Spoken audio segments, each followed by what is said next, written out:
La clase de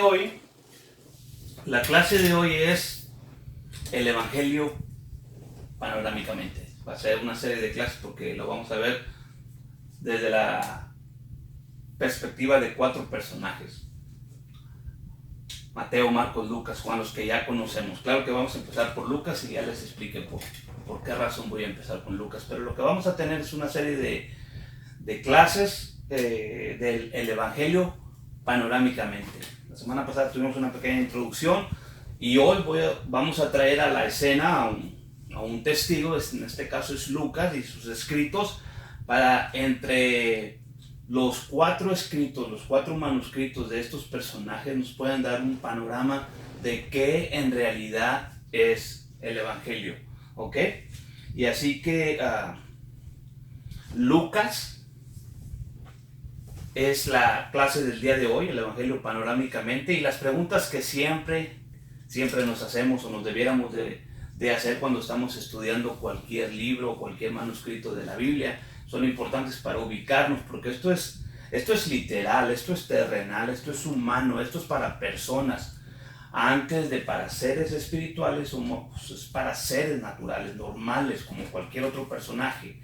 Porque si estos escritos fueran solamente para seres espirituales, no es para nadie, sino que estos escritos cambian al ser natural, al ser humano, al ser animal, a un otro nivel espiritual. Pero no vamos a esperar ser espirituales para venir al texto, porque no sería nadie para nadie entonces los textos. Entonces estos textos son realmente los que nos ayudan a ver un cambio en nuestras vidas, de una persona normal, caída de la gracia de Dios, y llegar al conocimiento del Mesías, nuestro Salvador, y ser unas personas más allegadas a Él debido al conocimiento, debido a la fe que trae el conocimiento, la esperanza, y es por eso que nos vamos avanzando en nuestro caminar. Así que las preguntas que siempre nos hacemos es ¿quién? ¿A quién? ¿Cuándo? ¿Dónde? Y el contexto. Y espero que hayan hecho su tarea de leer Lucas. Si no, todo esto nada más es oír lo que alguien más cree. Y van a estar en el mismo hoyo, en el mismo pozo de siempre, oyendo nada más una persona aquí, y ustedes no van a tener un encuentro con los textos. ¿Ok? Y eso se los digo aquí a mis hijos y se los repito cada semana, y a los que están ahí también escuchando. Si no se logra el concepto de por nosotros mismos leer el libro, ya llevo 1 año o más repitiendo esto, tengo la confianza y la esperanza que en algún momento de todas estas clases alguien, por lo menos una persona, va a decir, es cierto, voy a leer. No me cuesta nada. Esa es mi esperanza y esa es mi oración. ¿Ok? Ahora aquí voy a aprender. Ahorita cómo prender el micrófono.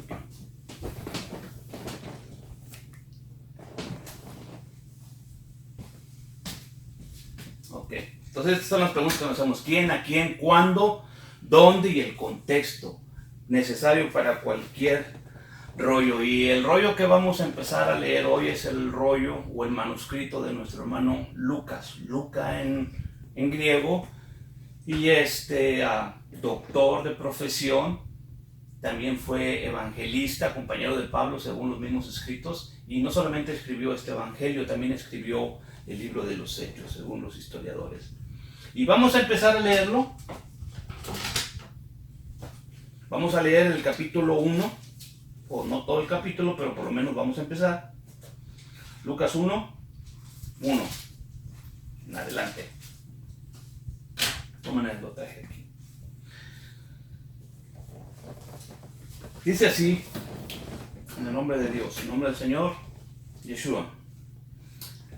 Habiendo muchos atentado a poner en orden la historia de las cosas que entre nosotros han sido ciertísimas, esa palabra plerofóreo quiere decir con evidencia, como nos lo enseñaron los que desde el principio lo vieron por sus ojos. Él hizo una investigación y empezó a preguntarle a la gente que vio. Se cree que inclusive uno de ellos fue María, la madre de Jesús, de Yeshua. y que fueron ministros de la palabra, ya aquí está incluyendo a los apóstoles, Pedro, Mateo, todas estas personas que anduvieron ahí. Él se tomó la tarea de empezar a hacer una investigación con evidencias, con pruebas, para poner las cosas en orden. Me ha parecido también a mí, después de haber entendido, investigado, la palabra investigado, todas las cosas desde el principio, con diligencia, o sea, tomé mi tiempo, hice mi tarea y la hice bien. Por eso es que te las escribo por orden, oh mi buen Teófilo, ahí también a veces aparece la palabra honorable, Teófilo, para que conozcas la verdad en las cosas que has sido enseñado. ¿Quién? Ya creemos que es Lucas. ¿A quién? A Teófilo. Aquí hay 4 puntos, ok. Ya tienen la advertencia que no vamos a estudiar el Evangelio como si fuera un catecismo, aquí desde la perspectiva católica. No vamos a tener una clasita aquí de catecismo, tampoco una clasecita de escuela dominical donde repetimos siempre las mismas historias y repetimos ya lo que ya sabemos, lo que siempre hemos oído, lo que se nos ha dicho, que se ha convertido el status quo, donde nadie cuestiona si es cierto lo que alguien está diciendo aquí enfrente, sí o no. Por lo menos yo les voy a traer aquí 4 conceptos acerca de este personaje Teófilo, que están avalados por miles o por millones de gentes,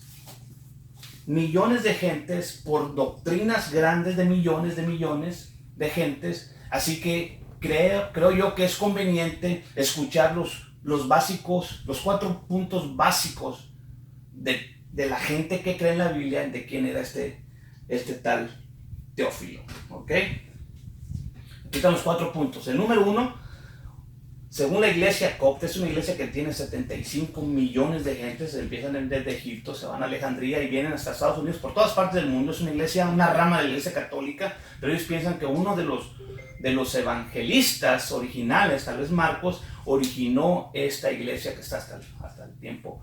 Ellos mismos se creen que son descendientes del hijo de Salomón con la reina del sur y que fundaron ahí esa iglesia. Inclusive ellos piensan que en su catedral de ellos, ahí abajo está sepultada el arca de la alianza, el arca del pacto. Entonces no son poquitos, ellos son 75 millones de gentes en el mundo, de creyentes que creen esto, y ellos creen que era un judío.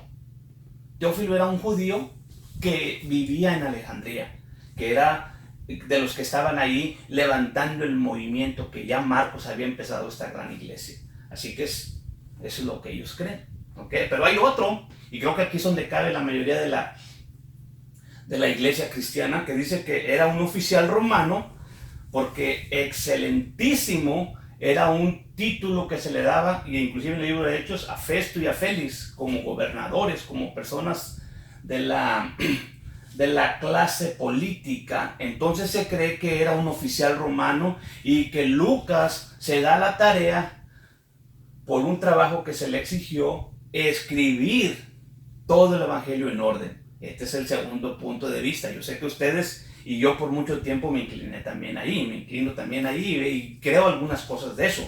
El tercero, que hay otro grupo muy grande de creyentes en Yeshua, en el Mesías, en el Nuevo Testamento, en estos escritos, piensa que Teófilo era un título honorario. Teo, Dios, Filius, hermano o amador. Amador de Dios, o que ama a Dios, o que era hermanos en Dios. Que era una cosa así como decía Pablo, amados hermanos, amados en Dios. Pero como él era 100% griego, él utilizó la palabra Teófilos, amados hermanos en Dios. Entonces ese es otro punto de vista válido también, que se debe de tomar en cuenta. ¿Qué tal si él no le está escribiendo a un personaje romano? Porque estamos aquí viendo que si Dios permitió que Lucas escribiera este evangelio según la perspectiva de él, ¿para qué se la tenía que escribir a un soldado romano? Suponía que el evangelio tenía que ir y expandirse hasta todas las naciones del mundo. Y gracias a Dios que tenemos este escrito ahora de Lucas. ¿Ok? Pero bueno, ahí está ese punto. Todos creemos que todas estas cosas tienen puntos de vista y nos inclinamos y a veces no nos inclinamos, pero hay un cuarto punto y este es el controversial, y como soy controversial me voy a inclinar por este en esta clase. Que era un sumo sacerdote, porque hay escritos inclusive en el Talmud, aunque no lo crean, y en las historias y en los rollos del primer siglo, que era un sumo sacerdote, Teófilo ben Anás, o sea, el hijo de Anás, cuñado de Caifás, en el año entre 37 y 41. Que casi verdad que es más o menos en los tiempos que se debió haber escrito este rollo. Entonces, ya esto aquí cambia mucha perspectiva. Cambia la manera en que vamos a leer este rollo. Tomemos en cuenta el que quieran ahí. Pero yo hoy me voy a poner los lentes del punto rojo y voy a decir, vamos a ver qué tal si le escribió a un sumo sacerdote y estaba tratando de convencer al sistema religioso, porque la influencia de un sumo sacerdote, ya sabemos que muchos sacerdotes a través de la predicación inclusive de Yeshua y más de Pedro y de Pablo, muchos sacerdotes del sistema se estaban saliendo de la corrupción, se estaban saliendo del imperio que tenía el sacerdocio y la corrupción que había en el sacerdocio, y se habían ido y se habían estado empezando a juntar en el desierto, inclusive a ser bautizados por Juan. Y habían hecho una secta separatista, otra secta, porque en ese tiempo, en el tiempo de Jesús, había los tres, por así, partidos: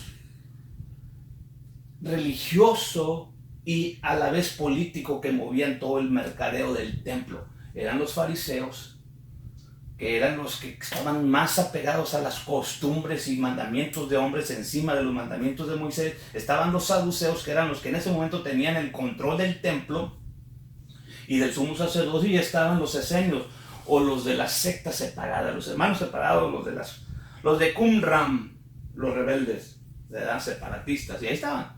Pero entonces este punto de vista, si Lucas le escribió a un sumo sacerdote, hijo de Anás, para tratar de convencerlo de que esto era lo que había sucedido en realidad, después de una investigación larga, si me inclino por allí, entonces voy a terminar en estos cuantos puntos.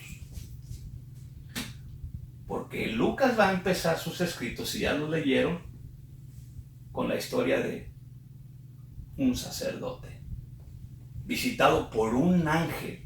Si este sumo sacerdote era saduceo, no creía en la resurrección y era escéptico con la cosa de los ángeles, pero creían en el sacerdocio y el funcionamiento del sacerdocio. Entonces él empieza a utilizar estas cosas que solamente un sacerdote estaba bien en conocimiento con estas palabras que Lucas está escribiendo aquí. Jesús es anunciado por un ángel. Jesús nace y es visitado por ángeles. María,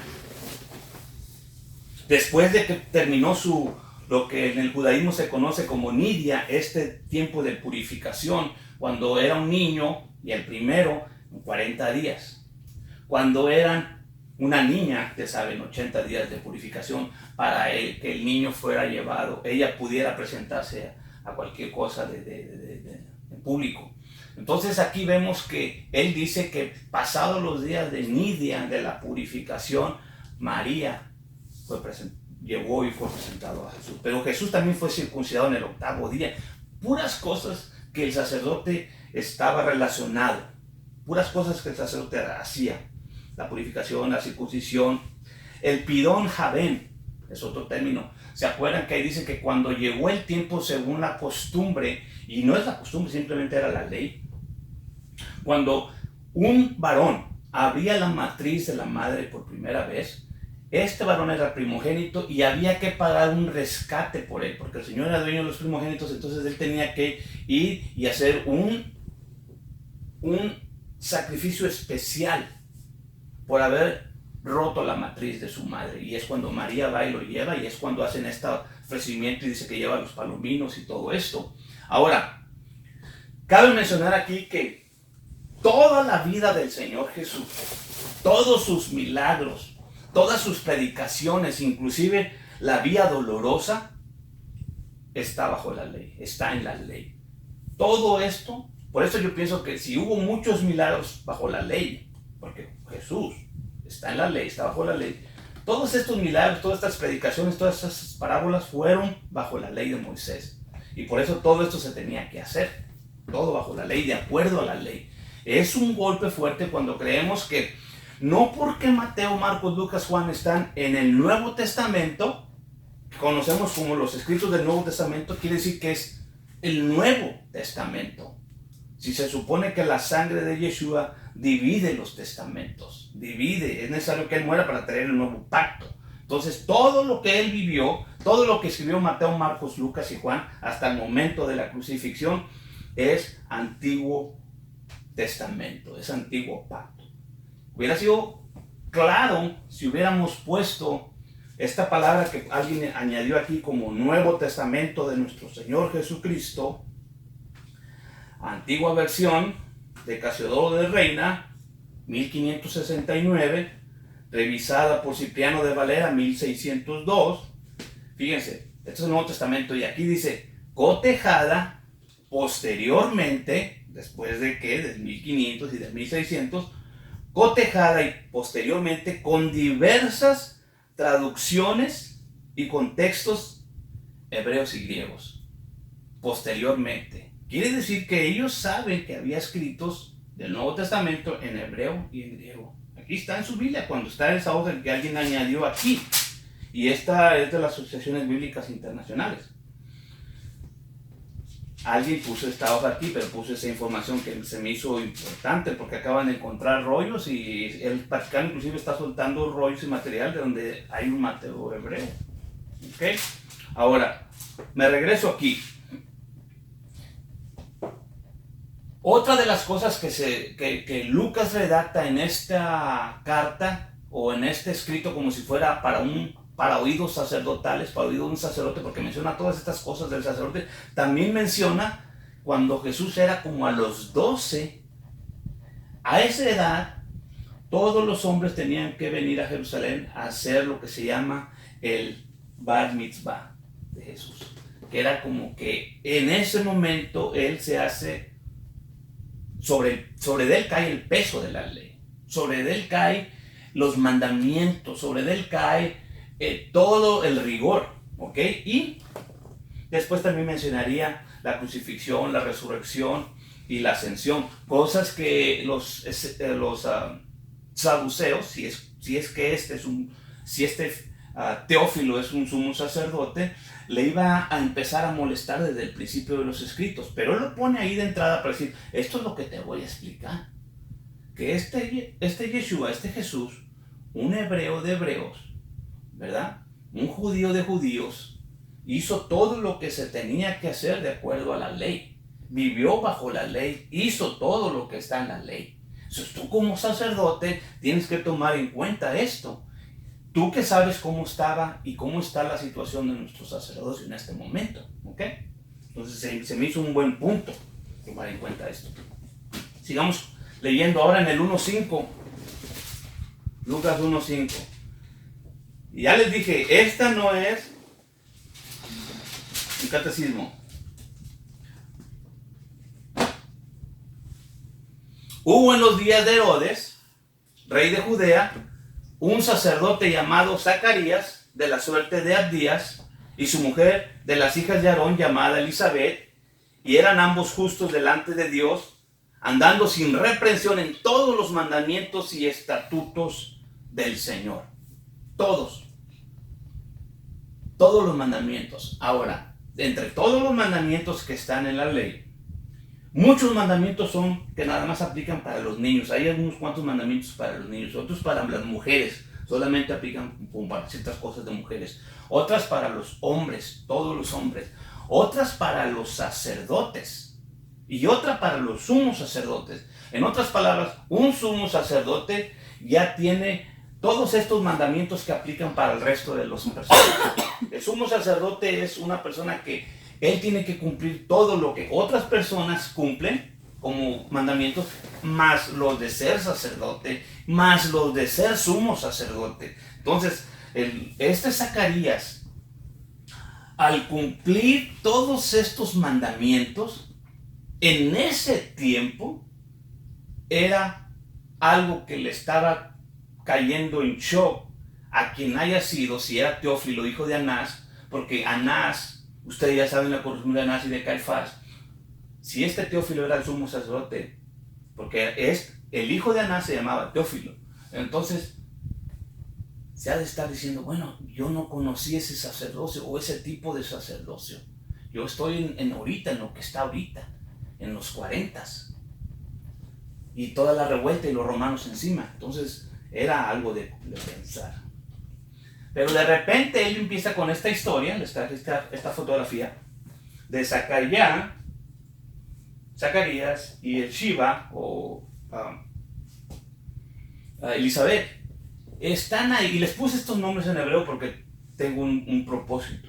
Él está ahí en el templo. Este es el relato, ustedes ya leyeron el relato. Este es el relato con el que él va a empezar su gran discurso, su gran escritura. Hubo en los tiempos, ¿verdad? Paz, Zacarías. Y él está ahí ministrando de la suerte de Abdías, ok, para saber en qué fechas, y esto es clave aquí. Ustedes hagan su investigación, yo nomás se los voy a mencionar. Yo ya hice mi investigación, ustedes hagan la suya. Abdías, según David había hecho esta división entre 24 órdenes para que cada orden sirviera 2 semanas al año en el templo, y la familia fulana tal, la familia fulana tal semana, y empezando la familia 1, empiezan en el Pesach, cuando empieza el año, y ahí empiezan las 2 primeras la familia 1, la familia 2, la familia 3, la familia 4, la familia 5, hasta llegar a Abdías. Abdías era la 8ª familia que le tocaba. Entonces hagan ustedes sus cuentas para ver en qué momento de las fiestas Zacarías está ahí quemando el incienso. ¿Okay? Si todo empieza con el Pesach, la 8ª son 7 semanas después, y ahí entraba él. Entonces, por eso es que muchas corrientes creen que este día, cuando toda la gente está afuera, porque dice la Biblia ahí en Lucas que toda la gente está afuera al tiempo de la oración, y Zacarías va a entrar adentro a quemar el incienso, a la hora del incienso, mientras todos allá afuera están orando. ¿Y qué es lo que están celebrando en la 8ª semana o en el 8º servicio según esta orden de Abdías? Simplemente nada menos y nada más que Shavuot o el Pentecostés. Y si ustedes hacen esas cuentas a partir de ahí, 6 meses, cuando queda embarazada María, y después de esos 6 meses, 9 meses, ya nos vamos a dar cuenta que Jesús no nació en diciembre 23. ¿Ok? Es fácil de seguir las fechas cuando seguimos nuestro calendario de las fiestas. Sabemos qué más o menos pudo haber nacido el Mesías, tomando en cuenta que Zacarías era de la 8ª orden sacerdotal que le tocó ir en esa fiesta a quemar el incienso. Ahora él está ahí, mientras está quemando él el incienso, viene el ángel Gabriel y se le aparece y le dice, ¿sabes qué? Ya se oyó tu oración. Entonces cuando él oía la oración y recibía una manifestación espiritual, en este caso era un milagro lo que estaba sucediendo. Entonces cada vez que había un milagro, había cambio sacerdotal. Esto es increíble, ustedes tienen que leer esto. Porque todos los descendientes de Aarón empezaron por varias familias y se fueron turnando los hijos de Aarón el sacerdocio. Hasta ese momento el sacerdocio había estado corrupto, ¿verdad? Y llega el momento en que de repente aparece este señor aquí. Y un ángel viene, un ángel le habla, y este señor es limpio de culpa de todo, cumple todos los mandamientos, y su esposa también. Zacarías, sacar memorias de Dios, el Elohim, Shava, pacto. Ya se acordó del pacto de Dios. Eso era el mensaje que estaba sucediendo. De ahí de repente, porque ahorita vamos a regresarnos un poquito a la historia para ver el contexto histórico. ¿Cómo es que de repente acabamos de terminar el libro de Zacarías, el libro de Ageo y el libro de Malaquías, con la corrupción sacerdotal masiva, todas estas cargas contra el pueblo de Israel, contra los sacerdotes exclusivamente, y de repente aparece este personaje justo, cumpliendo todos los mandamientos, y el Señor apareciendo diciendo: vas a tener un hijo, y porque no has creído te vas a quedar sordo y te vas a quedar mudo. Claro que hay unas traducciones nomás dice mudo y no va a poder hablar, pero después, cuando ya nace Juan y le quieren poner el nombre de Zacarías, él hace señas, la gente le hacía señas.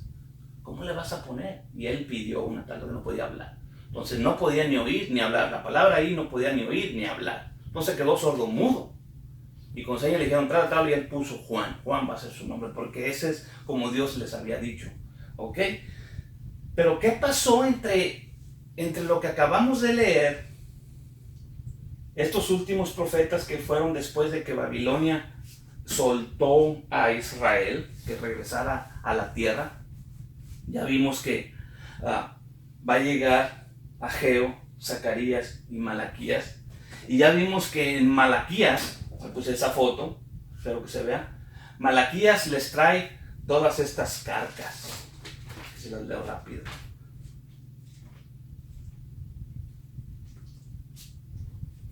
Ya vimos, ¿se acuerdan del libro de Ageo también dándole duro a los pobres líderes sacerdotales? Pero aquí vemos las 7 cargas. Te amé, ¿en qué me has amado? Oh sacerdote, has menospreciado mi nombre. ¿En qué hemos menospreciado tu nombre? Dice: sacerdotes, ustedes que debieron haber sido la luz del mundo, la luz de toda esta gente, ustedes han hecho caer a mi pueblo, en el 2:8, y dice: ustedes han hecho acepción de personas, y no hemos hecho acepción de personas. Y luego la otra carga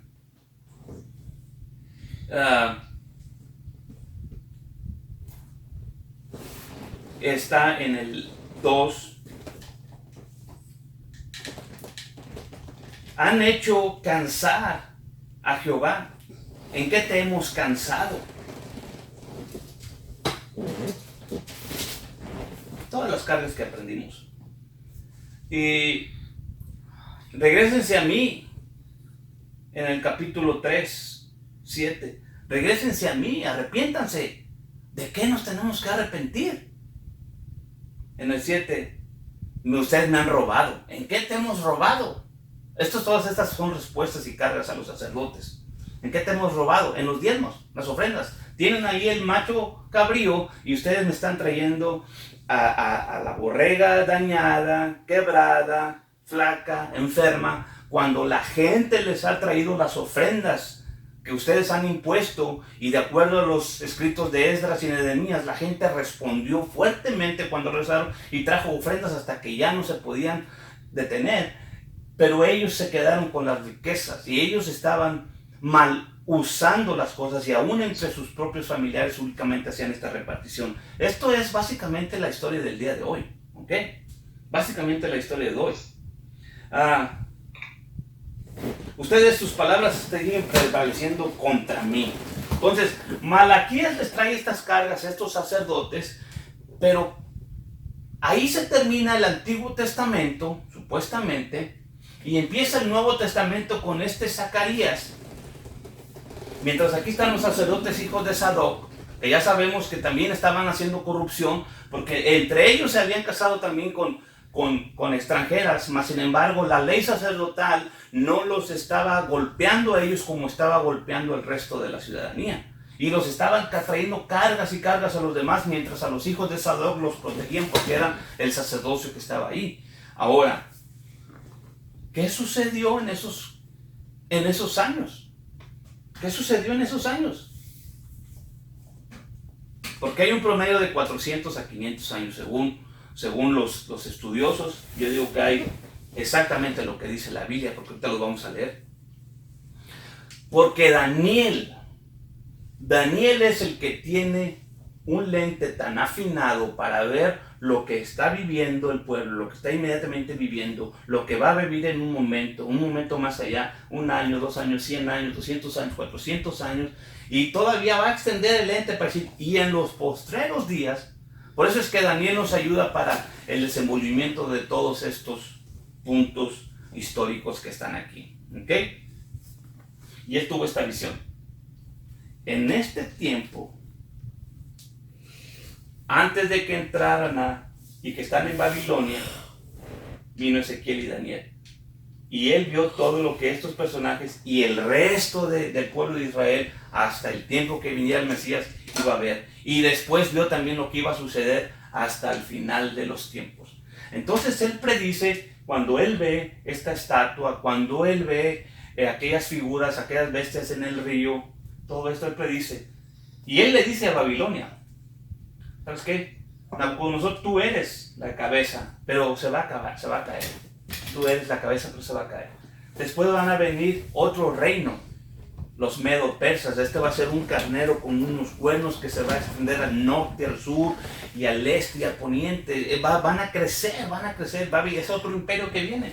Pero después del este, viene uno con un cuerno a una velocidad que no se ve ni siquiera que toca la tierra, de su velocidad que lleva, refiriéndose a los griegos, Alejandro como cuerno central, va a venir y va a derrotar a los medo-persas. Pero después de ahí, de este cuerno, de este rey, refiriéndose a Alejandro el Magno, Alexander the Great, van a salir cuatro reinos, de los cuales no son de él, no son descendientes de él. Daniel está teniendo estos grandes detalles de estos cuatro imperios que iban a venir. Después, claro, vendría el imperio que invadiría, y hasta la fecha sería el controlador de toda la tierra, no solamente de la tierra de Jerusalén, porque todo es acerca de la tierra de Jerusalén, sino de todo lo demás. Y hasta la fecha estamos bajo el imperio de Roma, Babilonia. ¿Ok? Así que esta visión panorámica de Daniel es la que nos ayuda a ver estos imperios, el imperio babilónico, y él fue inclusive testigo de la caída. El hijo de Nabucodonosor se le ocurre agarrar los vasos de oro, se toma, ya saben, en aquella fiesta que hizo de su cumpleaños. Por eso hay algunos que no celebran cumpleaños. Yo no entiendo eso todavía. Pero viene y trae. Sí, aquí me están diciendo que nada más no, claro. Y usa los vasos de oro del templo. En ese momento la mano de Dios, o la mano sale y escríbete que hasta aquí llegaste. Le mandan a hablar a Daniel. Daniel ya viejito viene y le dice, hasta aquí. Esa misma noche, Ciro, que Isaías y Jeremías habían descrito por nombre, entran ahí y derrocan al imperio babilónico, y empieza el famoso imperio de los medos y los persas, los cuales van a durar un promedio de 200 años. Pero ¿cómo es que Daniel está viendo todo esto 200 años después? Porque va a haber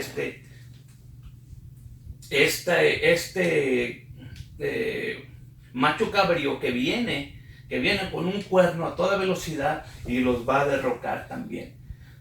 ¿Ok? Pero este imperio dura 200 años. Vamos a hacerlo rápidamente, porque cuando leemos Esdras y Nehemías, vemos que unas cartas dicen que sí, que les dio permiso para poseer la tierra, otros no. En sí, Israel nunca ha tenido control de esa tierra. Nunca tuvo. ¿Por qué? Porque nunca se arrepintió. Ya no hubo un rey. Cuando ellos regresan a la tierra, en el tiempo que Ciro firma una ley, muchos se quedan ahí, muchos se quedan allá, y ahorita la mitad de los judíos están en Estados Unidos, están en Argentina y en México, no están allá. No hay un rey en Israel, no ha habido desde el último rey que fue allá cuando fueron enviados a Babilonia, en el tiempo de Jeremías. Así que este imperio y todos los imperios utilizaban nada más pequeños gobernadores y los dejaban ahí asentando la tierra. Porque la tierra de Jerusalén, la tierra de Israel, además de ser un punto geográfico para el comercio, implica el poder, implica otro tipo de poder. Así que vamos a ver aquí que esos 200 años vamos a tratar de resumirlos rápidamente, porque la Biblia, cuando estamos leyendo Esdras y Nehemías, se acaba. Y nos quedamos así Y la iglesia apoya esta idea de que, los 400 años de silencio del Señor. Bueno, si alguien le cortó la lengua y la mano a Dios y dejó de hablar y de hacer cosas, o atenta en decir que Dios no habló ni hizo nada en el tiempo que supuestamente no hay escritos, ¿en qué Dios están creyendo? Yo creo en un Dios todopoderoso que no deja de obrar ni de día ni de noche y ha tenido el control de la tierra. Y todo esto está sucediendo porque Él lo dijo. Él lo dijo. Él dijo, va a venir este imperio, después este imperio, después este imperio. Y todo es para mostrarle a Israel que yo soy Dios. Y que es en mí en que tienen que confiar. Pero vemos a través de la historia y los descubre que han ido siempre a buscar el apoyo de los imperios en turno. Y no es la excepción. En el 1948, en lugar de ir a Dios, fueron a las Naciones Unidas, fueron a Inglaterra, fueron a buscar el apoyo de los gobiernos que siempre están en el tiempo. En el tiempo buscan siempre el gobierno que está en el poder. Pero voy a resumir aquí el imperio de los medo-persas, son 200 años. Ciro, en 530, que es cuando se cree que se escribió esa primera carta. ¿Ok? Después vendría, todos estos datos son historia universal, ahí están. Y es donde la Biblia y la historia tienen que estar así, si no alguien nos está mintiendo. Cuando concuerdan y son verdad. ¿Okay? Y la historia tiene que dar fe de que la Biblia es verdad, y los escritos tienen que dar fe que lo que está sucediendo y que sucedió realmente es la verdad. Si no, alguien está manipulando uno o el otro escrito o los dos escritos. Pero la verdad es tan poderosa porque es una persona, no es una cosa. Él siempre sale victorioso. ¿Okay? Entonces Cambises del 530 al 522, Darío el primero del 517 al 481, y nos estamos acercando al tiempo del Señor. ¿Okay? Jerjes del 485 al 465, Artajerjes el primero. Fíjense, va a haber varios Artajerjes y varios Daríos y varios Ciros. 465, 422. Darío el segundo, de 424 a 405, Artajerjes del 405. No sé, estas fechas están siempre ahí perdidas, por eso no las quise poner, porque son varias opciones que dan ellos, pero el orden es el mismo. Ciro el joven, que entra ahí también. Oco, que debió haber sido un loco, porque lo primero que él hizo, Artajerjes, fue encerrar y tal vez matar, creo, a todos sus descendientes de su papá. Y que su papá tenía como 115 hijos. Y a su madre también la encerró. Por el miedo a perder el poder. Y de, esos eran los medos y persas que siempre están matándose entre ellos por el poder, ¿verdad? Y después vendría el Artajerjes el cuarto. Artajerjes el cuarto, el otro fue asesinado, el tercero. Y el cuarto vendría y era un títere de este personaje, de un visir, de estos cónsules o consejeros, eunuco, y lo envenena porque lo quería tener de marioneta, de usarlo solamente. Y después vendría Darío el tercero, sobrino. Y Bagoas también lo quería manipular. Pero Darío el tercero se da cuenta y asesina al tal Bagoas. ¿Okay? Pero siempre fue lucha entre hermanos, primos, tíos, sobrinos, estando por el poder. Por eso fue lo que debilitó al poder. Dios a través de la historia está tratando de darles a entender a Israel, a nosotros, que somos capaces de hacer todas estas cosas por el poder. Matar a nuestros propios hijos, entregar a nuestros propios hijos, matar a nuestro padre, encerrar a nuestra madre, todo por el poder. ¿Por qué vamos a ir a buscar ayuda a este sistema? ¿Ok? Al ir y unirnos con el sistema que es capaz de todo eso, nos vamos a convertir en un Israel que es igual y puede ser lo mismo. Después vendría en el tiempo de Darío, cuando Darío el tercero está en su apogeo, aunque ya viene en decadencia, ya es el último, si no va a haber un usurpador ahí después de él. Se va a acabar aquí el imperio medo-persa. Ya Alejandro viene, ya es nombrado a los 20 años como el sucesor del rey de Macedonia, de Felipe. Entonces aquí viene Alejandro, viene cabalgando y él invade Asia Menor. Fíjense, ¿cuánto tiempo va a suceder? En el 336 al 330, 3 años fue básicamente lo que este señor dura en el poder. Mientras Alexander, que nació en el 356, quiere decir que tenía un promedio de 20 años cuando él empieza y vence a Darío la primera guerra en el 333. A los 23 años, Alejandro el Grande, que empezó con 8,000 gentes, invadió Asia Menor, se dirige a Darío, Darío le manda 50,000 gentes. Con eso se acabó. ¿No? Alejandro el Grande vence a Darío con 8,000, 10,000 gentes. Eso hace que el tal Darío huya, porque este es lo que dijo Daniel. Este señor viene y los va a derrotar. Y nosotros lo podemos ver como historia. Pero si todo esto que el Señor dijo a través de sus profetas ha sucedido, ¿por qué dudamos de lo demás que viene? Esto ya lo creemos porque ya no nos queda otra. Sería ir en contra de lo visible, de lo que ya se ve. Pero nos hace dudar de aquí para adelante. ¿Por qué dudamos? Si todo esto sucedió al pie de letra. ¿Ok? Vence a Darío y muere a los 33 años básicamente. Pero aquí les traje unos datos importantes. Después que vence la primera vez a Darío, Darío huye y se esconde por aquí por allá porque el reino medo-persa, el imperio, está rodeado en todas esas partes en aldeas y empieza a juntar gente aquí, gente allá, gente aquí, gente allá, pero dejó a su familia, huyó y su familia llega. Alejandro ve a la gente ahí, a los hijos y la esposa de él, y las trata bien. Darío quiere pagar un rescate y Alejandro quiere hacer un trato y dice, bueno, dame todas las tierras que están también detrás del Éufrates. Darío dice no, y prefiere perder a su familia, prefiere perder todo eso, y junta casi 1,000,000 de gentes. Esto es increíble, esto nada más se ve en películas, pero cuando lo estás leyendo, dices, ¿dónde había comida para llevar un ejército de 1,000,000 de gentes?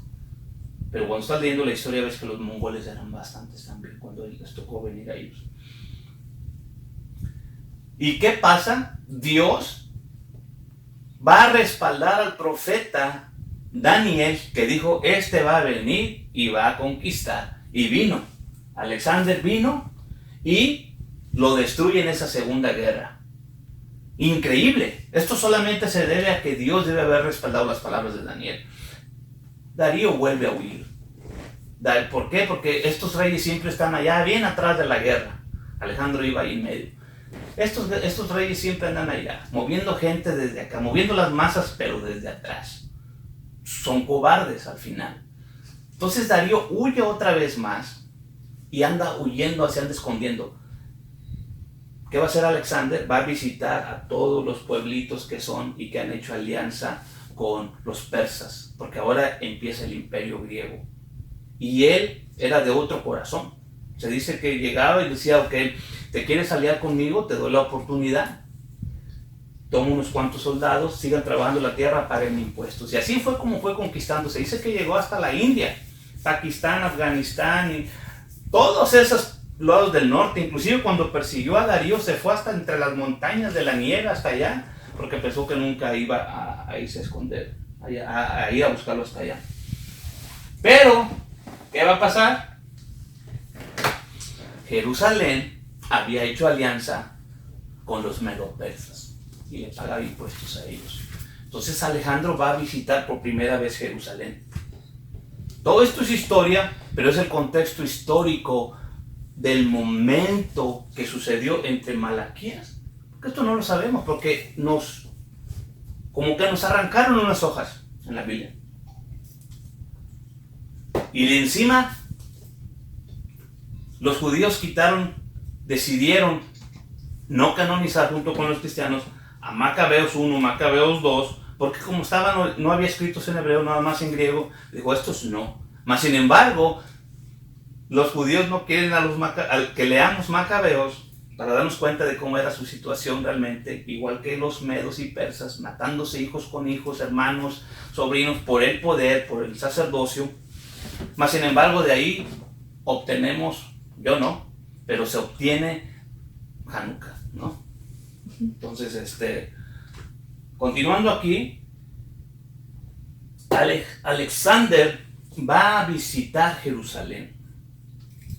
Pero sabemos por Daniel que este es un enviado que Dios ha ungido, así como él ungió, preparó y le llamó siervo a Nabucodonosor, a todos los que van a traer el juicio a la tierra, no va a ser la excepción. Pero él va allí. Y cuando va para allá, los escritos y los manuscritos y de sus memorias, dice que él tuvo un sueño antes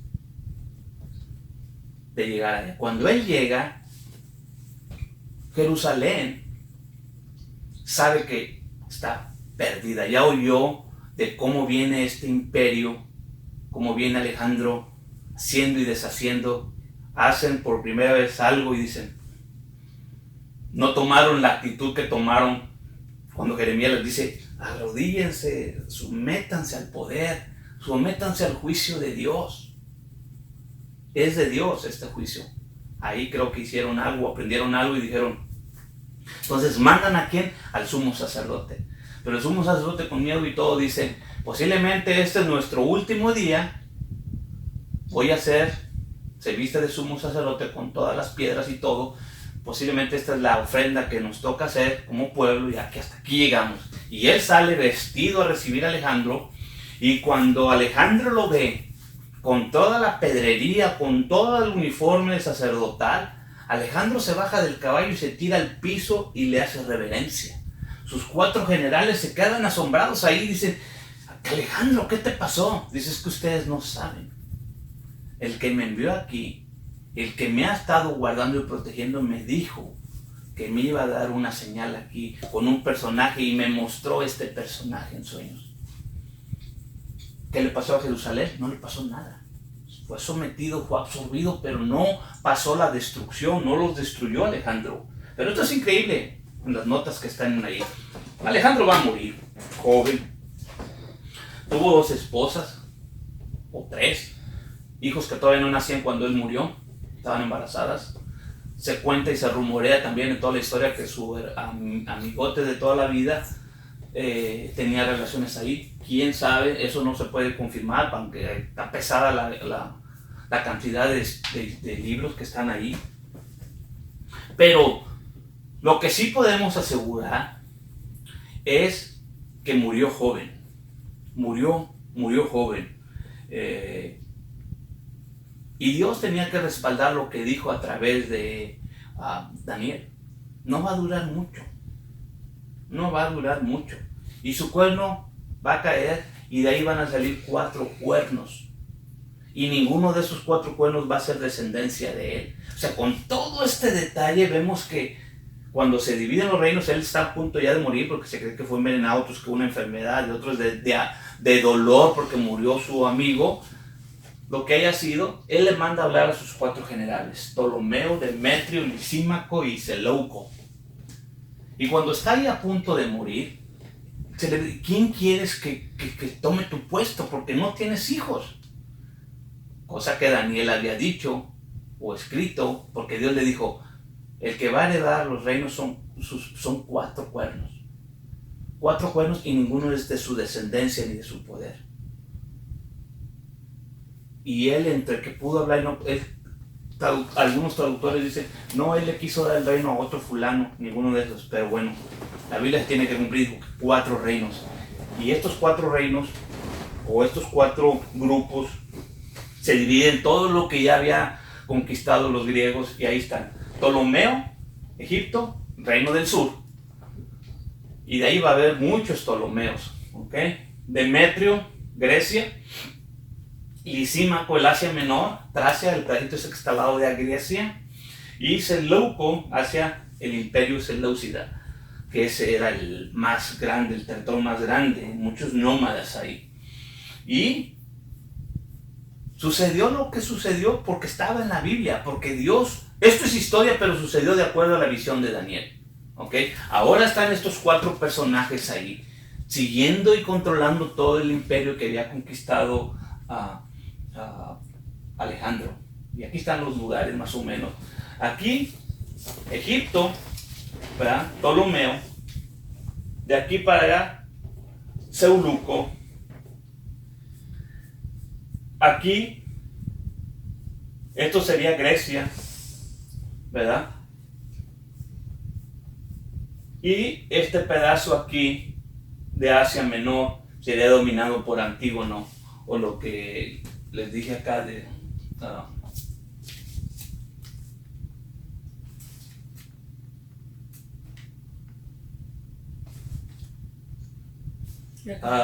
Lisímaco. ¿Ok? Ahora, le tocaría el turno al Imperio Romano, de acuerdo a toda esta visión que había tenido Daniel. Estos imperios, este imperio, estos 4 básicamente van a ser absorbidos, van a ser al final los del sur, el rey del sur. Cuando leemos la historia es el rey del sur, el rey del norte.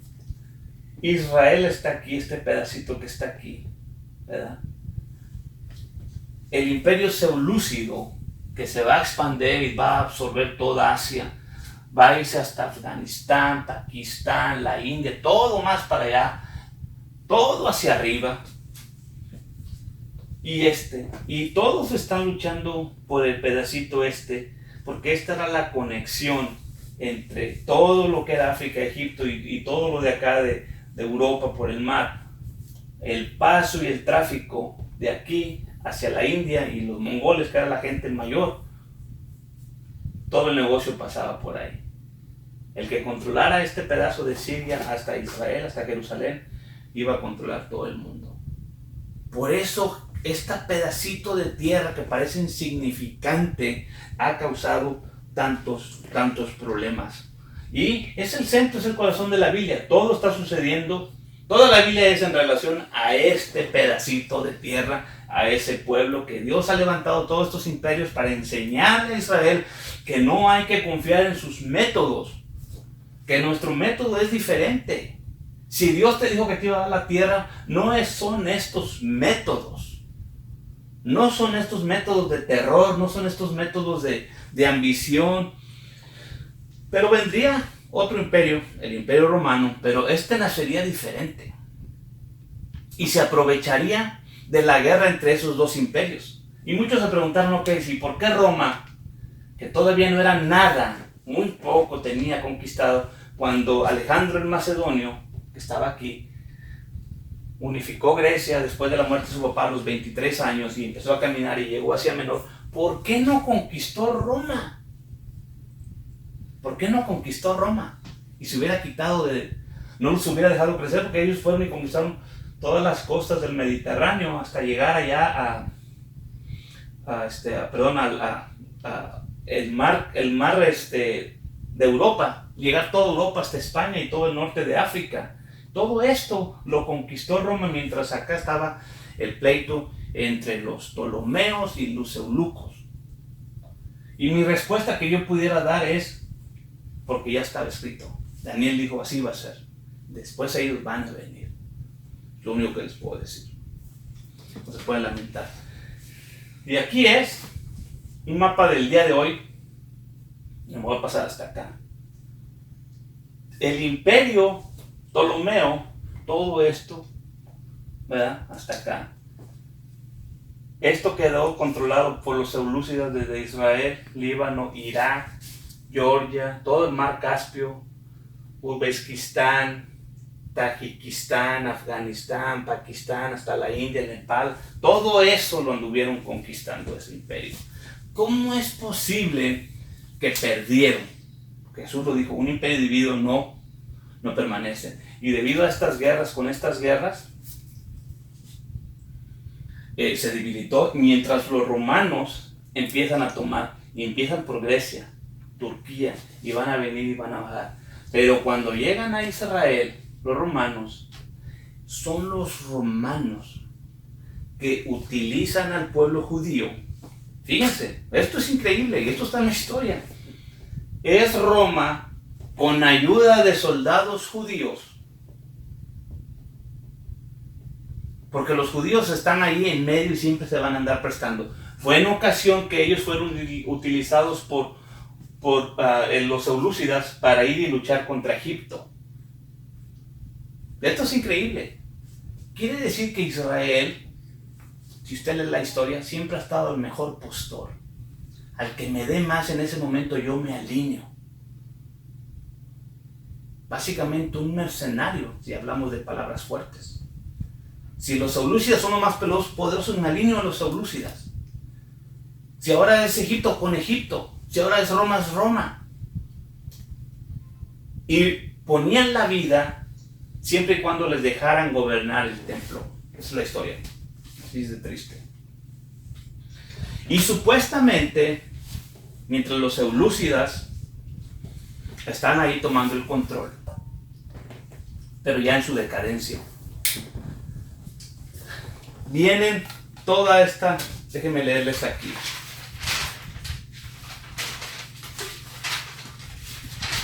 Una lista de personajes descendientes de los eunucos. Porque todos estos nombres aparecen en la Biblia, aunque ustedes no lo han visto.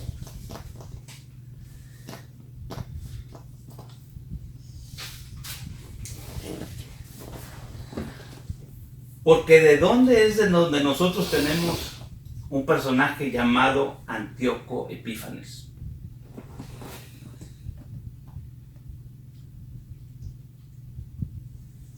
Antíoco Epífanes va a venir y va a hacer una guerra civil contra el rey Seuluco. Ya había un Antíoco primero, Antíoco segundo, luego otro Seulizo o Seuluco. Estos Seulucos, voy a regresar aquí tantito. Aquí. Acá estaban los Ptolomeos, 1, 2, 3, hasta como creo que al 14. Acá estaban los Antíocos y los Eunucos. Cuando ellos empiezan a crecer, van a empezar a hacer alianza. Y Daniel también ve que van a tener un rey de acá, va a hacer alianza con esto a través de una hija, la cual no va a durar mucho porque ésta la va a matar. Y todo eso está en la historia cuando ustedes leen cómo es posible que Daniel tenía un lente. En un libro tan pequeño, tuvo un lente tan poderoso para ver todos estos eventos. Entonces, ya cuando ustedes leen Daniel y leen la historia, dicen, aquí está todo lo que ha sucedido. Entonces, quiere decir que lo que falta por suceder de lo que dijo Daniel, no les quepa la menor duda que va a suceder. Va a suceder. ¿Ok? Les voy a leer aquí. Antíoco III, el Grande, en el 191, en el 197 esta fue la primera guerra entre los selúcidas contra los romanos que ya vienen aquí. ¿Ok? Y ahí está, entonces viene uno de los eunucos, el cuarto, y va a hacer guerra, va a estar ahí en ese poder. Pero es asesinado y su hermano menor sería el sucesor. ¿Quién es? Antíoco Epífanes el cuarto. ¿Quién es Antíoco Epífanes el cuarto? El que va a venir, utilizando todo este poder y el control que tenían en Jerusalén, él va a venir, estamos hablando ya del año 160, 170 por ahí, y esto ya está en la Biblia, aunque sea de los católicos, en Macabeos. Este Antíoco, que ya tiene control de esta tierra, él va a venir ahí, y va a entrar al templo, y están ahí todos los sacerdotes, los que dejó Alejandro, los que se quedaron en el principio, los que Ptolomeo no ha tenido problema porque está el comercio y ha dejado tranquilo a los judíos con su templo, con sus sacrificios, mientras no causen problemas y no tomen partido. Pero Antíoco va a venir con este espíritu de antimesías, anticristo, y dice, aquí ahora se va a adorar a Zeus. Aquí vamos a tomar otro poder ahora. Y trae y pone en el templo un sacrificio de puercos. Y hace abominación en el templo. Daniel mencionó esto.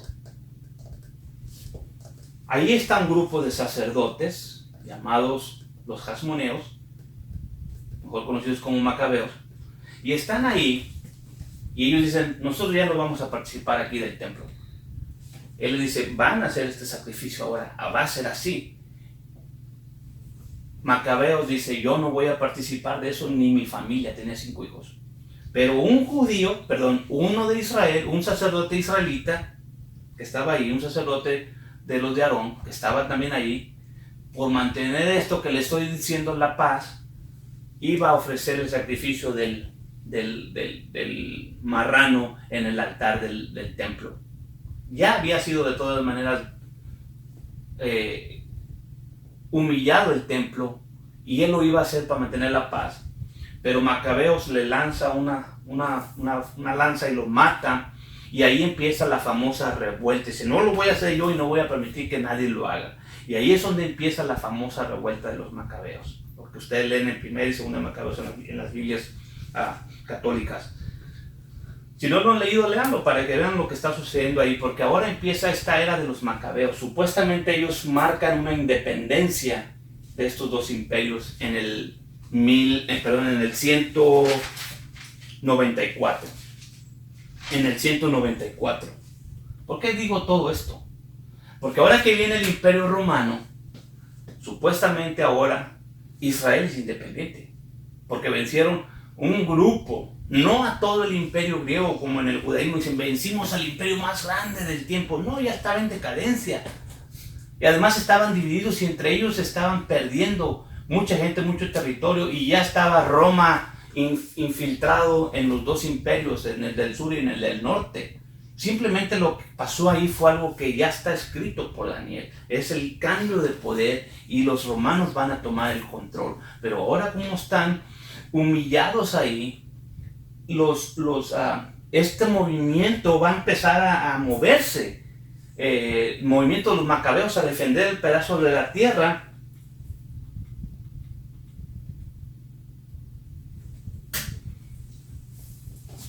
Viene Roma, y esto es lo que les decía. Como están enojados con Antíoco Epífanes, Roma, los macabeos, comandados por Juan Hircano, un nieto del original macabeo, el hijo de Simón, va a comandar el gobierno que está en el tiempo de Israel. Yo sé que esta clase es pura historia, básicamente, eso es el contexto histórico, ¿ok? Y le va a hacer guerra contra los selúcidas en el 133. Y ahí va a ser el parteaguas, ahí va a ser donde va a tomar Roma mucho control. Ahí es donde va a empezar a ver, aunque van a entrar hasta Jerusalén hasta el año 63. Y aquí me voy a brincar todo esto. Esto es parte de la historia, ya se los dije, porque ahora va a ser que entre el año 100 y el año 60, o 63, 65, Roma ya empieza a tener mucho poder. Y ahora viene Pompey, un general de esta república romana que se está formando ahora con todos estos reinos allegados. Los selúcidas ya están perdiendo todo el poder, y viene en el caballo. Esto está en la historia. Viene en el caballo, entra al templo también, entra hasta el lugar santo y entra hasta el lugar santísimo del templo, y no muere. No muere. Y él escribe que cuando él entró al lugar santísimo, no vio nada, todo misterioso y lleno de tinieblas. Se sale y se va. Cuando ellos reconstruyeron el templo en el tiempo de Esdras y Nehemías, nunca se mencionó el arca.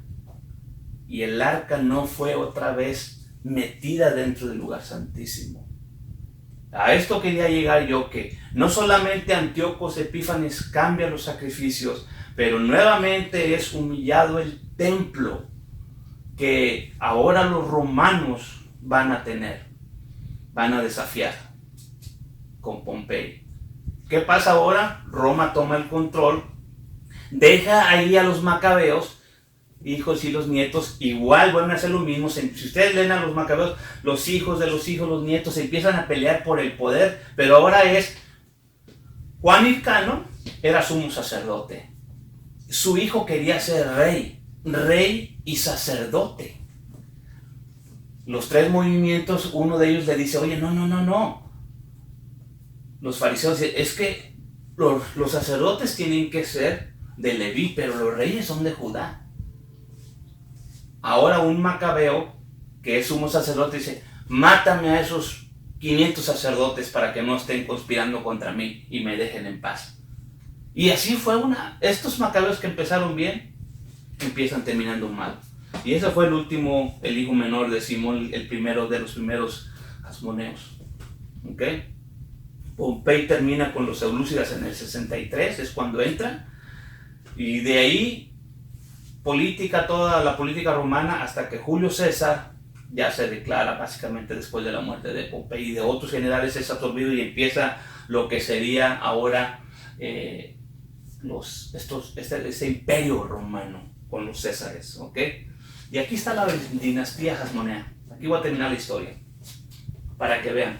Matatías ben Hasmón, en el 166, tenía estos hijos, 3 hijos, Simón, Judas y Jonatán. Simón tuvo varios hijos, pero el más chico era Juan Hircano, que es el que les dije.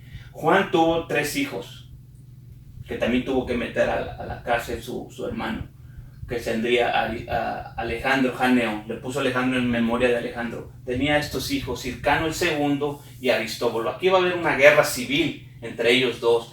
Este quería ser no solamente rey y sacerdote, aquel le hace una guerra civil, porque él está esperando que muera su mamá, porque Alejandro deja a su esposa de rey y a su hijo de sacerdote. Y es otra de las aberrantes cosas que suceden y que en el judaísmo no le queda más que quedarse callado, pero son cosas que sucedieron. ¿Ok? Salomé. Ahora, Hircano, ¿verdad? Va a tener su hija y su hijo, el Aristóbulo, van a tener una hija que se llama Mariane. ¿Por qué talgo todo esto? Porque es un descendiente del sacerdocio, a través de Mariane, del sacerdocio hasmoneo.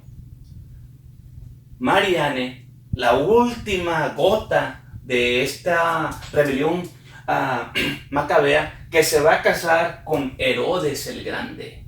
Y es a través de Herodes, de esta relación, que Herodes se convierte, por así decirlo, y los judíos de aquel tiempo no tienen problemas y nunca le tuvieron problemas para decir, nosotros tenemos un rey. Y cuando se les puso el nombre alrededor de la cabeza de Jesús, este no es nuestro rey, nosotros tenemos un rey. Y era uno de estos Herodes, porque el primero ya había muerto, debió haber sido el segundo, que era también Herodes o Agripa primero. Y este sería en el tiempo de Pablo. Estos son descendientes directos de los macabeos a través de Mariane, casado con Herodes el Grande. Quiere decir, todo esto se los pude haber leído nada más solamente aquí. Quiere decir, y aquí acabo, que todo el tiempo que Israel, estos son el periodo oscuro que supuestamente no hay información, de estos 400 años de silencio de Dios, cuando Él está hablando y reformando todo lo que habló a través de los profetas. Dios nunca se ha quedado callado, ha estado diciendo, mira, esto es lo que te dije, esto es lo que te dije, esto es lo que te dije que iba a pasar, esto es lo que te dije que ha pasado, así ha pasado, te dije que iba a pasar, y pasó, y pasó, y pasó, mientras Israel estaba haciendo los oídos sordos, violando todo tipo de leyes. Israel estuvo todo el tiempo que estuvo bajo la ley, dijo que los sacerdotes iban a ser descendientes de Leví y todos los reyes iban a ser descendientes de Judá, pero todo ese tiempo que se quisieron salir de ahí, que estuvieron dispuestos a poner otros reyes, todo el asunto es que ellos querían ser en una sola entidad, rey y sacerdote. Todo esto que ellos querían hacer era la figura del Mesías. Y la palabra anticristo es eso precisamente. No es tanto en contra, sino ponerse en lugar de. Y el único que podía llevar el título de rey y sacerdote tendría que ser alguien que fuera como lo fue antes de la ley. Antes de la ley, Abraham se encontró con el rey de Salem, el sacerdote según el orden de Melquisedec. Este personaje era rey y sacerdote. Ahora Hebreos dice que nosotros tenemos un rey y sacerdote. Ellos querían tomar este papel de ser rey y sacerdotes, y aún los fariseos se pusieron en contra de esta idea. Rey y sacerdote. Y aquí tenemos que Melquisedec. Entonces, esta situación ahora, que Lucas va a empezar a hablar acerca de este sacerdocio, de este sacerdote primero, acerca de Zacarías, va a decir, mira, tú ya sabes todas estas historias.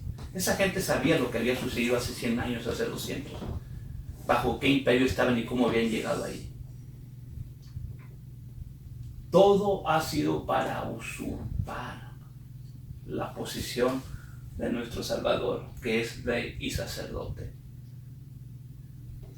Ya sea alguien que es rey también quiere ser sacerdote, o alguien que es sacerdote quiere ser rey.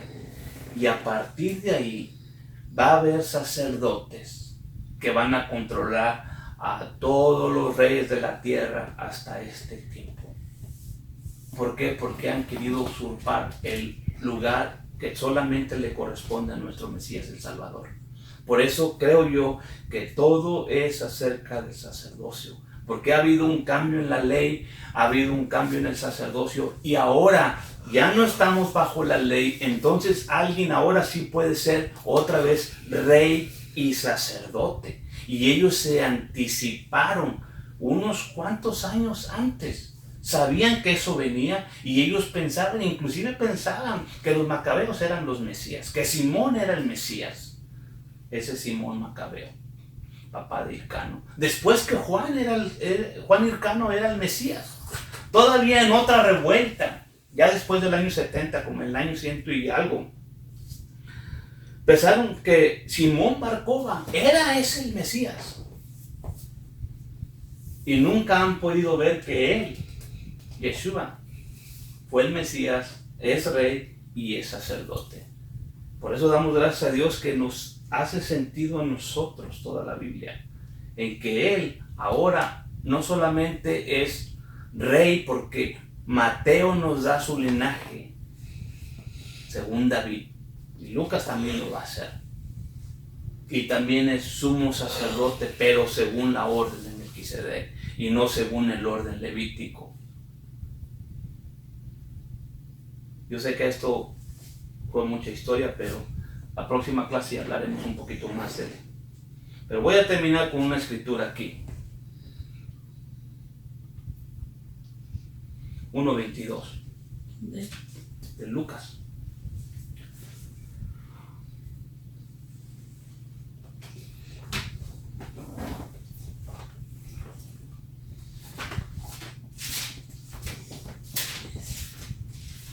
Cuánta historia y todo ha sido ese pedacito de tierra. Lucas 1:22. ¿De qué acabamos?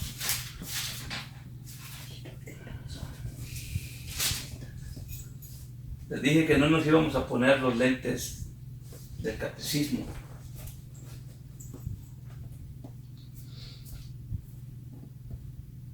Porque la misma historia echa a perder el punto de vista de Roma. Tampoco del judaísmo, porque el mismo judaísmo y los macabeos echan a perder la historia que ellos nos tratan de comunicar. Y ni la iglesia, porque con sus mismos hechos han tapado todo lo que realmente está en los evangelios. En el nombre de Jesús se hizo muchas cruzadas y mucha persecución. Lucas 1:22 dice así: y saliendo no les podía hablar, porque ellos esperaban que saliera Zacarías, porque después de cada reunión él tenía que entrar. La próxima clase vemos por qué de repente salió con todos esos conflictos que acabamos de leer, cómo es que de repente ¡pum!, sale una persona como Zacarías que cumplía todos los mandamientos y una esposa que también cumplía todos los mandamientos? Si ya vimos toda la corrupción. ¿Cómo llegamos a este punto? Esa fue la pregunta. Por eso traje toda esta pequeña información para que vieran. Pero entonces, ¿cómo fue que pasó esto? Y aquí sale Juan, sordomudo. Ellos están esperando que él dé la bendición arónica. Levante sus brazos y proclame la bendición arónica. Dios, Jehová te bendiga y te guarde. Y haga... No pasó nada porque no podía hablar. Entonces ellos se dieron cuenta que había habido un milagro. Cuando había un milagro de ese tamaño de lo que estaba sucediendo, sobre todo que lo iba a respaldar el embarazo de Elizabeth, eso era ya un milagro, que era la comprobación de que Dios le había dado un mensaje. El mensaje era que iba a venir, nada más le iba a preparar el camino al Mesías. Ese era el milagro, que había, Señor, escuchado, se había acordado de su pacto y ahora iba a mandar al dueño del pacto. Y aquí está este Señor, saliendo, no les podía hablar y entendieron que había visto visión en el templo y le hablaba por señas y quedó mudo. Les hablaba por señas y quedó mudo, y fue que cumplidos los días de su oficio se vino a su casa. Después de aquellos días concibió su mujer Elizabeth y se encubrió por 5 meses diciendo: porque el Señor me ha hecho así en los días en que miró para quitar mi afrenta entre los hombres. Porque habían estado haciendo, si estos eran tan llenos de obediencia y estatutos del Señor. Esta era una mentalidad en aquel tiempo de que si que no estás teniendo hijos es porque algo has hecho y te mereces no tener hijos. Cuando esto viene a la escena y encima dicen se va a llamar Juan, ellos se quedan asombrados cuando dice se va a llamar Juan. No se asombraron de que ella había avanzado. Se asombraron de que quedó embarazada. 9 meses después nace. Todos están ahí, están esperando que cómo se va a llamar el niño. Y Zacarías, no se va a llamar Zacarías, se va a llamar Juan. A ver, traigan. Y viene Zacarías y escribe. Juan es su nombre. Cuando ellos ven el escrito de Juan, las letras hebreas que enseñan a Juan, la gente se queda sorprendida y alaban a Dios por lo que él está escribiendo. Juan es su nombre. Cuando ellos ven esas letras, ese escrito y esa traducción que nosotros tenemos, ellos se quedan espantadísimos y empiezan a glorificar a Dios, y en eso le vuelve el habla a Zacarías y él empieza y levanta Zacarías levanta sus manos y hace una oración profética. Es la clase de la próxima semana. Pero esperemos que nosotros, en medio de la corrupción, sepamos, en medio de la situación que está sucediendo, en medio de la inestabilidad mundial que está sucediendo alrededor de Israel, en medio de un tiempo tan oscuro, nosotros podamos tener unos lentes claros para ver con quién hacemos nuestra alianza.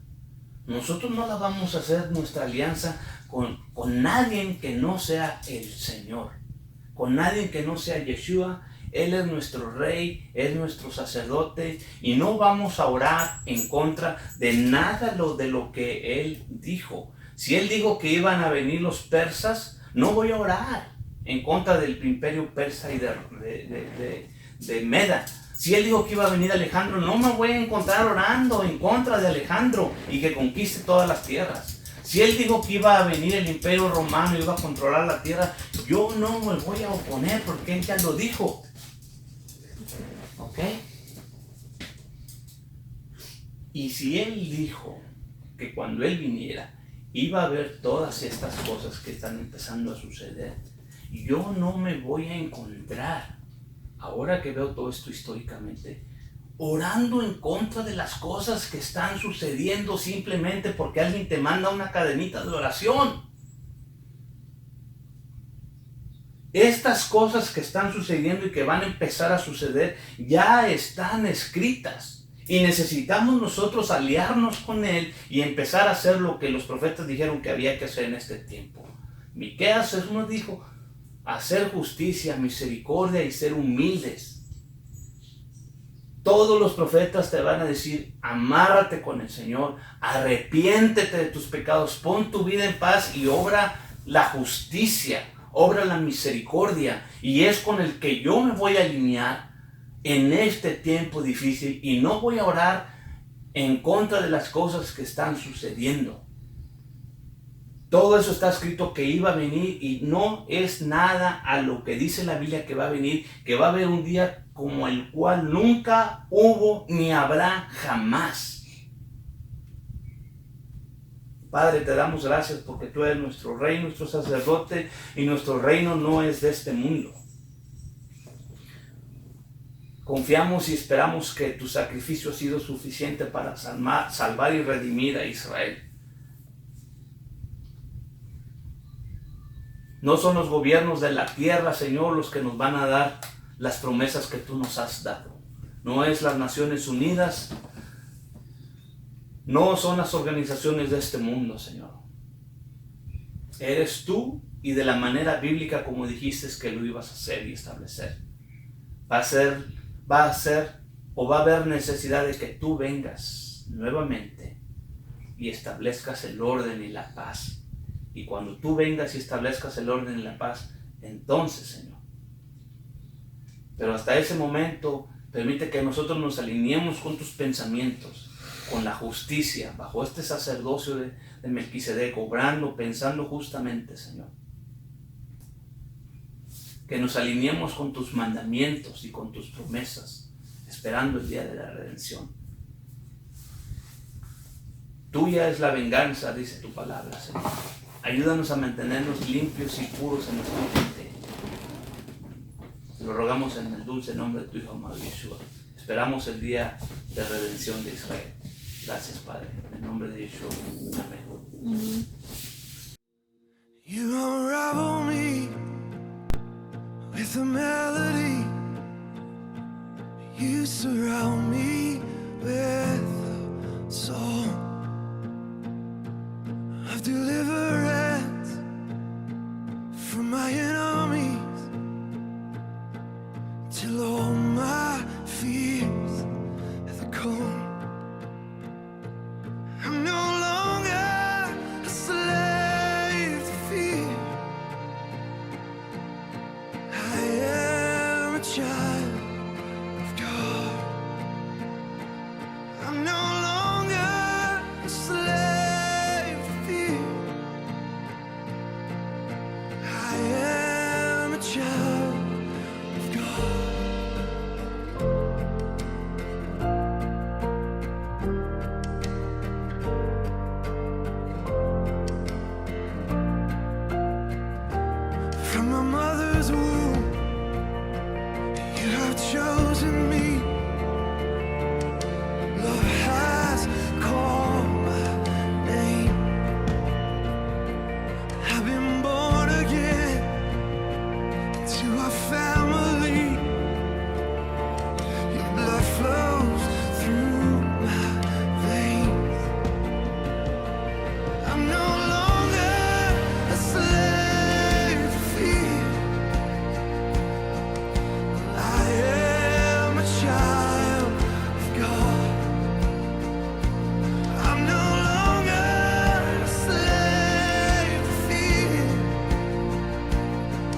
I'm no longer